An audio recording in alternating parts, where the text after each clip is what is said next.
ជំរាបសួរបងប្អូនទាំងអស់គ្នានាងខ្ញុំគិតថាមានបងប្អូនជាច្រើនដែលចូលចិត្តពិសាផ្លែត្របែកដូចនាងខ្ញុំដែរតើបងប្អូនដឹងទេផ្លែត្របែកមិនត្រឹមតែមានឲ្យជារសឆ្ងាញ់ពិសាប៉ុណ្ណោះទេប៉ុន្តែវាមានសារៈប្រយោជន៍យ៉ាងច្រើនចំពោះសុខភាពតទៅនេះនាងខ្ញុំសូមអានអត្ថបទកាយសម្រួលដោយសុខក្រមដែលដកស្រង់ចេញពីសុខភាពនិងសម្រស់ការសិក្សាបានបង្ហាញថាផ្លែត្របែកគឺជាផ្លែឈើមួយប្រភេទដែលសម្បូរទៅដោយវីតាមីនយ៉ាងច្រើនដូចជាវីតាមីន A វីតាមីន C វីតាមីន B D វីតាមីន K និងវីតាមីន E ព្រមទាំងមានសារធាតុរ៉ែផ្សេងទៀតដូចជាម៉ាញ៉េស្យូម ផូស្វ័រ ជាតិដែក ស្ពាន់និងកាល់ស្យូមជាដើមជាមួយគ្នានេះ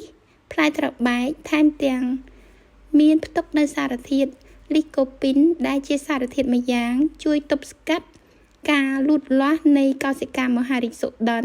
និងសួតទៀតផងដោយសារផ្លែត្របែកផ្ទុកវីតាមីនច្រើនដូចនេះវាមានផលល្អច្រើនសម្រាប់សុខភាពដូចជាវីតាមីន A ក្នុងផ្លែត្របែកអាចជាជំនួយដល់ភ្នែកក្នុងផ្លែត្របែក100ក្រាមផ្ទុក68កាឡូរីដែលជួយសម្រួលសម្ពាធឈាមនិងការពារមិនឲ្យធាត់លើសទម្ងន់ផ្លែត្របែកផ្ទុកវីតាមីន C ច្រើនជាងផ្លែក្រូចជាជំនួយដល់កោសិកាស្បែកជួយឲ្យក្មេងជាងវ័យវាសម្បូរទៅដោយកសិសាយ fiber និងប៉ូតាស្យូមខ្ពស់ងាយស្រួលក្នុងការរំលាយអាហារផ្លែត្របែក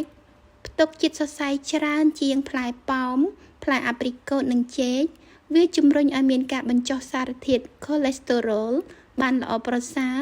ដែលល្អសម្រាប់សុខភាពបេះដូងផ្លែត្របែកសម្បូរសារធាតុប្រឆាំងអុកស៊ីតកម្មដែលជួយទប់ស្កាត់ភាពជ្រីវជ្រួញនៃស្បែកវាជួយបំបត្តិឈឺធ្មេញនិងការហើមអញ្ចាញធ្មេញជួយបណ្ដេញជាតិពុលចេញពីរាងកាយជួយរក្សាតុល្យភាពជាតិស្ករចំពោះជំងឺទឹកនោមផ្អែមជួយកាត់បន្ថយហានិភ័យនៃជំងឺមហារីកពង្រឹងប្រព័ន្ធភាពស៊ាំរាងកាយការពារជំងឺផ្សេងសូមបញ្ជាក់ថាថ្វីត្បិតតែត្របែកមានសារៈប្រយោជន៍ច្រើនចំពោះសុខភាពតែសូមកុំពិសាច្រើនពេកព្រោះវាអាចធ្វើឲ្យឆ្អល់ឬចុកពោះជាដើមចុងក្រោយនេះនាងខ្ញុំសូមថ្លែងអំណរគុណចំពោះសុខក្រមសុខភាពនិងសម្រស់ជាពិសេសសូមអរគុណចំពោះបងប្អូនទាំងអស់គ្នាដែលបានតាមដានវីដេអូរបស់នាងខ្ញុំបើបងប្អូនគិតថាវីដេអូនេះមានប្រយោជន៍សូមជួយចែករំលែកបន្តឲ្យអ្នកផ្សេងបានដឹងផងជួបគ្នានៅវីដេអូក្រោយទៀតសូមអរគុណ